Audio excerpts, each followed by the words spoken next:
You might find electrical engineering and computer science professor Matthew Grayson lecturing in a small classroom lost in the halls of the Technological Institute at Northwestern. But during evenings this late September, Grayson, the actor, can be found on stage in Copenhagen, a Tony Award-winning play he has brought to Northwestern. When I first heard of the play Copenhagen, it certainly struck me as, hey, this is something that actually would actually bring together both aspects of my life. Those two completely opposite aspects of his life, a passion for science and theater, have played an important role in Grayson's early and young career, but it's never been easy to make time for both, and let alone excel at them. I'm 39. I'm not that young. Yeah, I mean, I have to admit, it is kind of like balancing a freight train on the left hand and a U-boat on the right. It's not easy. You have to have a lot of passion, and you have to have a lot of support, and you also have to be good enough at what you do that you can really get done what needs to get done. Before bringing Copenhagen to Northwestern, Grayson had performed and even directed theater in both Germany and the United States, in addition to conducting research at the Technical University in Munich. Copenhagen always caught his eye, though, and he helped bring the English language performance to the German university. So it's a great play, it's great drama, and the thing that's exciting to me is it's drama that uses historic, real-life scientific characters, and it brings a lot of their passion onto the stage, their passion about life and their passion about science, which for them was intertwined.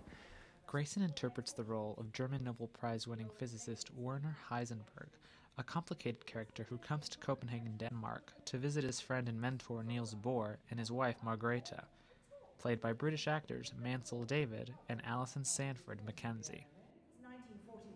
Heisenberg is one of our oldest friends. Heisenberg, to some extent, is a modern-day Hamlet, sort of a tragic figure.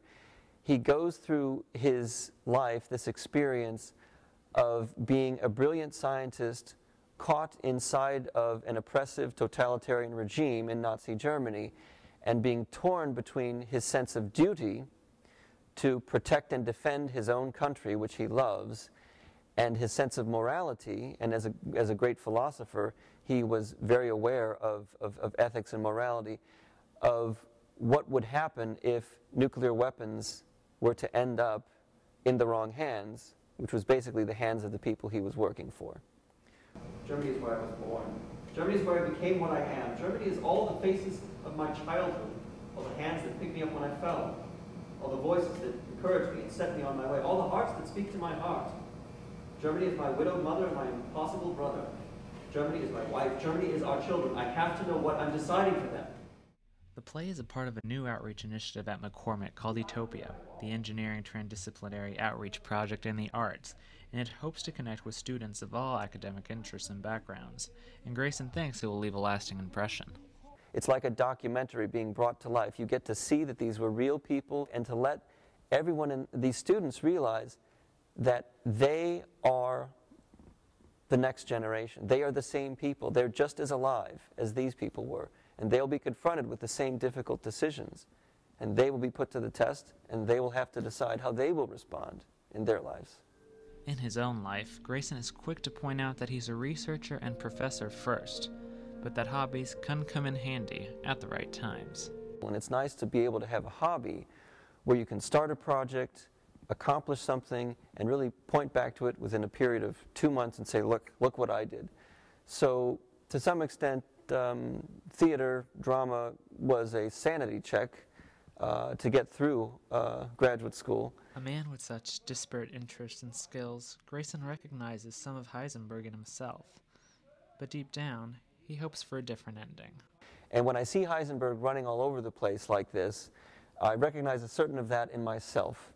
So I hope I'll have a chance to sit still at some point, look back, measure what I've done, and hopefully what I see will be good. Hopefully I'll be able to reflect on it and say, with relief, wow, glad that's over with, but boy, that was fun. My dear Heisenberg. My dear Bohr. Come in, come in.